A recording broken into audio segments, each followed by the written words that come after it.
Yeah, so I'm a mental health campaigner. I started campaigning for mental health awareness back in 2018 after losing my brother to suicide. And over the last few years, I've sort of discovered and learnt what the mental health crisis is and tried my best to open conversations, to push for change on a governmental level, and try and improve support for young people that are facing mental health issues.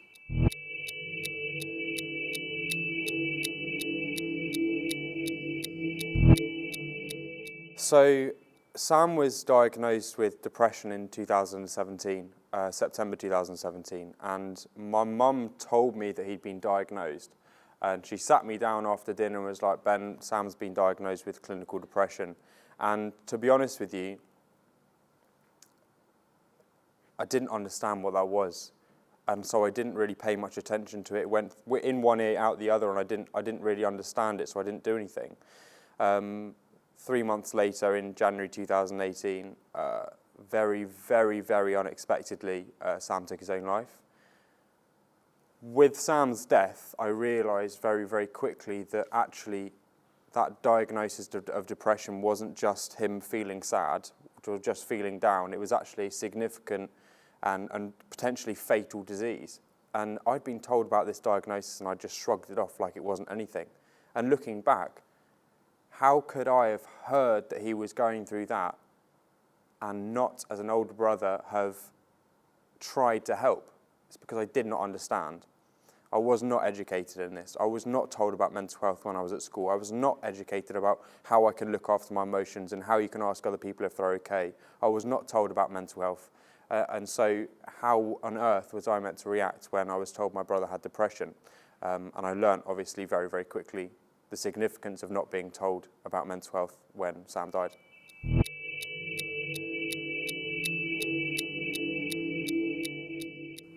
I don't think people want to admit that there's anything wrong with them.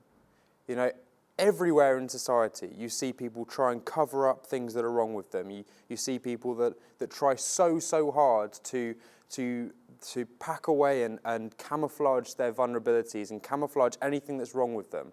And I guess the stigma behind mental illness and suicide is exactly the same thing.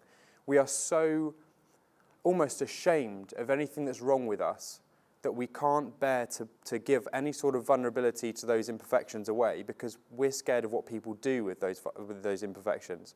And I think the stigma with suicide and the stigma with mental illness is there because we don't want to admit that there's anything wrong with ourselves.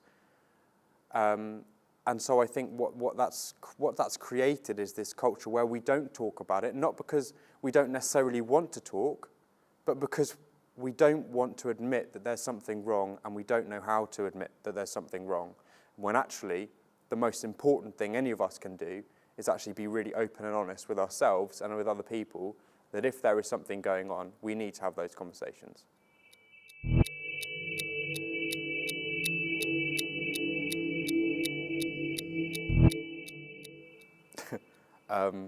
No. When lockdown happened, I think it became very, very obvious to every student in the country, but particularly me with what I know about mental health, that actually the mental health of the student population was totally ignored. First and foremost, we should never have been sent back to university in September 2020. We knew what was going to happen when we sent everyone back. We knew that people that had never lived away from their homes before, never lived away from home before, were going to be put into a little box accommodation, locked up on their own, isolated in these flats, and we knew that was going to happen, and yet we did it anyway. And as a result of that, you know, I was introduced to families that lost loved ones as students during isolation, during lockdown, and I felt a real passion again, just like I felt after my brother died, to stop what was happening and to help those people that were struggling. And so I've been campaigning for better support within universities since that start of lockdown. And what that means is basically for universities just to realise that they have a duty of care to students. And that doesn't mean they're just protected against falling down the stairs and that they're legally required to make their stairs safe, but it also means that every single one of their students has the university has a duty of care to protect their students, and that includes their mental health and well-being. And at the moment, too many universities are just not doing enough to uphold that duty of care. You know, mental health for young people is one of the most important things that we need to look after collectively. That includes universities, and for too long, universities have just been neglecting that responsibility to provide that duty of care to young people's mental health.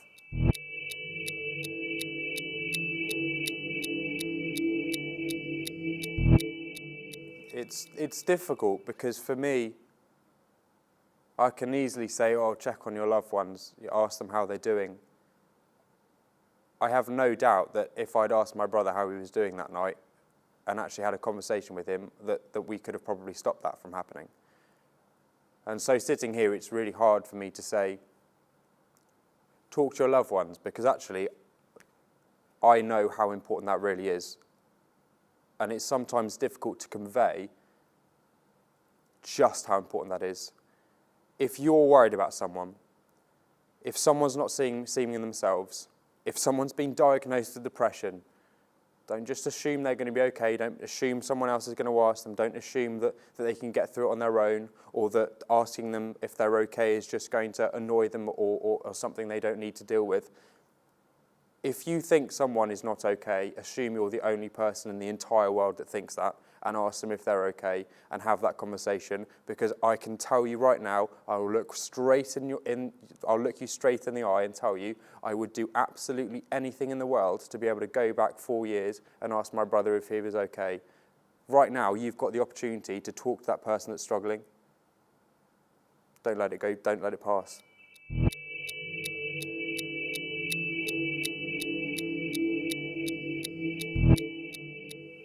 When something really bad happens to you, I think almost knee-jerk reaction is to try and do something good. I remember when I was, in the weeks after Sam died, life was just awful. Everything was awful. Everything was dark and grief and trauma and all of this horrible, horrible stuff. And I wanted to inject some positivity into there. I'm quite a positive person. I like to have a laugh and a joke. And at that time in my life, nothing was fun. Nothing was enjoyable or positive. And for me, campaigning has been a sort of tiny speck of light in a canvas of black. And it was this tiny, tiny little bit of hope that I could hold on to in my worst moments. And it was this tiny bit of positivity that just pushed me through the darkest times of my life. Campaigning for change has so much power for society. It has so much power for creating change and moving mountains in terms of legislations and saving lives. But it also has so much power for the individual, for the person calling for change. Calling for action and advocating for change, from my perspective, saved me a huge amount of my own struggle and took me out of some really dark places. And so it was really a no-brainer, and actually started as quite a selfish decision for me. I needed something positive. I'm going to call for this. And as it's evolved, I've just realised, why is no one talking about this?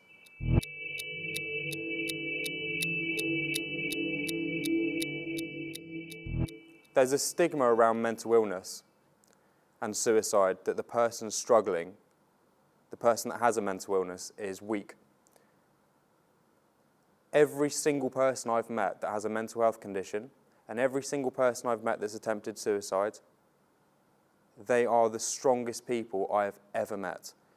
It takes immeasurable strength to have a mental illness, to wake up every day to the same battle in your head that tells you that everyone around you would be better off if you were dead, that the whole world would be better off if you were dead, and you're a burden on everyone. To wake up every day to that same voice telling you that, and to keep going, that takes immeasurable strength. And so to anyone that's struggling with their mental health right now, to anyone that is considering suicide or in a really, really dark place, I have so much respect for you for keeping going. It's so, so hard. But there is light at the end of the tunnel. Better days will come. And please, please, please, please wait for them.